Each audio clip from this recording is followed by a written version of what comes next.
Hello everybody, and welcome to the Get Clear Show. I'm Laura, I'm your host. So today I was going to talk to you about something just a little bit random. I've been doing a series on marriage, and previously I did a series on personality types. But today I wanted to talk about some things that happen. As a life coach, I see a lot of people who come to me and they say, Laura, my life is a mess. Can you help me fix it? Well, I can help give you the tools that can help you unravel the messes of your life. I don't have a magic wand. I don't say bibbidi bobbidi boop and make somebody all better. One of the things that I've noticed is a big trend amongst people who are in pain that end up suffering. And what do I mean by that? Well, there's a real famous little saying. People stick it on, inspirational posters, things like that. It says, pain is inevitable, but suffering is optional. And I was thinking of that today. I was remembering some old clients that I had, how they were truly suffering by the time they came to me. And although I can't remove people's pain, I can teach people how to walk through that pain without suffering. And I thought today what I would do is just hit 5 little tips on how to get through pain without suffering. I wrote some of these down. So the first way to avoid suffering is to stop engaging in drama. And maybe we need to back up for just a moment and talk about what pain is. First off, pain is a natural part of life. There will always be pain in this world. There just will be. You can't avoid pain. And anybody who thinks they can avoid pain has bigger issues than what I can help them with. But here's the deal. Sometimes we have emotional pain, we have spiritual pain, and we have the most popular, physical pain. And there are ways to get through that pain without completely suffering. I recognize that there are situations that people are truly suffering in. But sometimes we take the smallest pieces of pain that come across our life palette and we turn them into great big sufferings needlessly. So let's just remember, pain is inevitable, suffering is optional. So tip number 1, stop engaging in the drama. What drama am I talking about? Well, have you ever run across somebody who wants to talk to you all about the negative stuff, and oh my goodness, and then this happened, and they did this, and they blow things out of proportion? Or maybe you're the one that tends to blow things out of proportion or engage in a lot of drama. Stop doing that. Because here's what you're doing. You're feeding into the pain of the situation. You're feeding into that. Okay, so tip number 2. Don't procrastinate. If something is causing you pain, that is an indication that something else needs to be taken care of. So I used the example earlier today. I'm going to use it again. If you twist your ankle and it causes you pain, ouch, my ankle hurts. You have some choices in that moment. It's going to hurt. It hurts really bad. You might even say some choice words. And you might feel like you're suffering in that moment. But now you're faced with a dilemma. Do I go get medical attention if medical attention is what I need? Do I put ice on it? What do I do? Or do I just sit down and cry and whine and say, oh, my ankle hurts, my ankle hurts. And for the next 4 days or 4 weeks, all I do is tell everybody, oh, my ankle hurts. I really need to get that checked out. Just go get it checked out. It's the same with pains of life. Sometimes for people who are trying to build a business or having to deal with a certain financial crisis, there's pain involved in that. And they do things like procrastinate. Well, I don't want to look at the bills because I can't pay them, so I'll worry about that next week. Or I know I need to go get a job, but I need to wait until such and such is done. Stop procrastinating. I promise you, your procrastination is causing you more pain, which is causing you to suffer. And suffering is optional. Okay. Stop avoiding. And that may sound a lot like stop procrastinating, but here's what I'm talking about.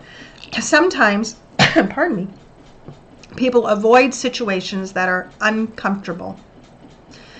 So I really don't like confrontation. I can't stand confrontation.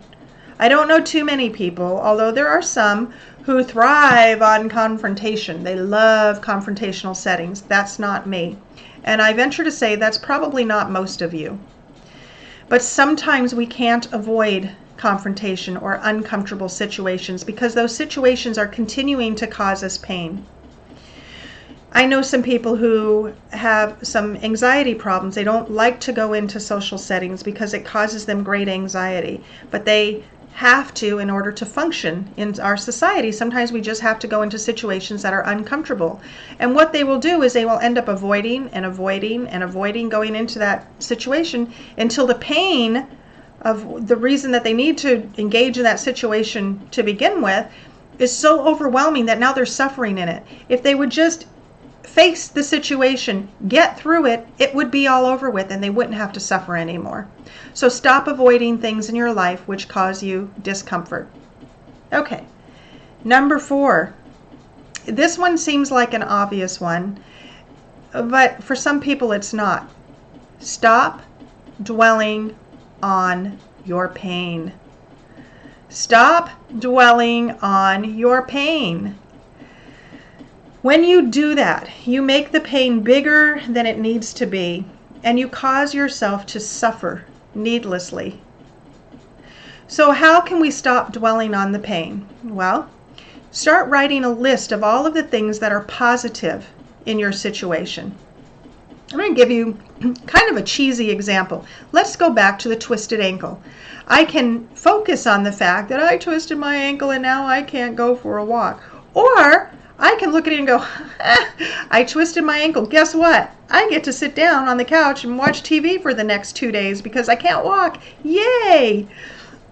Oh, that may seem like a sarcastic jab at something that is truly painful. And I'm not saying to avoid the fact that you are in pain. When we talk about avoiding, no, it's not what we're talking about. But don't dwell on it. Don't keep giving your pain a voice. Stop doing that. You're going to suffer. And the last one, the last thing for avoiding suffering, to not have to suffer when you are in pain, is called surrender. So here's what I see happening. Instead of people just surrendering and saying, you know what? I'm in pain. And that's just a fact of life. They give in to the pain. And they get controlled by the pain. And there's a difference between surrendering to the fact that it's real and just giving up and saying, I can't do this because it hurts. I can't face this business problem that I have or this financial situation in my life because it's just, well, surrender. Say, you know what? I give up. I am going to have pain. When I talk about surrender, I'm not talking about the type of surrender that we think of, say, in military battle, where you surrender means you give up and you lose. I'm talking about letting go of the things that you were doing before to try to get away from the pain. Accept it and acknowledge it. Just surrender. But too many people are doing surrender inappropriately or incorrectly, and instead they're just giving their whole lives over to the pain and saying, okay, pain, you can control me. Well, I know what works for me, and I surrender my life to God. If I surrender my life over to a power that is greater than myself, then I no longer have to suffer. Instead, I have chosen to turn things over to a loving God that will take care of my pain for me, and it releases and lets go of some of the suffering. So let's go through some of those things again. Don't engage in drama. Stop procrastinating. Stop avoiding situations that are uncomfortable. Face them head on. Stop dwelling on the pain. Find the positive things in every situation of your life. Be thankful that you have an opportunity to learn something through the process. And last but not least, surrender. Stop fighting. Give up. Say, this is what it is, and I can get through it. One time, many years ago, probably 22 or 23 years ago, I was faced with some really serious pain in my life, and I was really upset over something that was going on. I called a friend of mine, And I said to her, oh, this is going on and blah, blah, blah, blah, blah. And I was creating drama and I was dwelling on the situation. And I was in a lot of pain over that. It was so real to me in my life. And I was whining. That's what I was doing, was whining. And she said to me, Laura, what is the worst thing that has ever happened to you in your entire life? And I thought about it, and I don't remember exactly what situation or scenario I gave her, but I spewed something out, and she said, that's right, and now it's all over with, isn't it? And she was right. I had made it through that bad situation, and I was going to make it through this next bad situation too. So right along with pain being a fact of life, but suffering being optional, there's another great saying, and it says, this too shall pass. Sometimes things pass like a kidney stone, but they do pass. And you can make it through whatever pain you're facing in your life without suffering. And you will get to the other side of that, and you'll be stronger. And you know what? 4 years down the road, 4 months, 4 weeks, 4 days, you'll look back and you won't even remember what that was all about. You might still be in pain over some things in your life, but you do not have to suffer. Suffering, true suffering is an option. I hope you got something out of today's little message, and I hope that you continue to watch the Get Clear show. If you're looking for some one-on-one coaching and you need somebody to help you set some goals and walk through some processes with you, then you can certainly call on me. You can look me up at www.followlaura.com. It's right down here in the description. You can read that. You can find me on Facebook, of course, at Facebook/Follow Laura. And yeah, just get a hold of me and I'll be more than happy to work with you. Thanks for watching. As always, have a great day.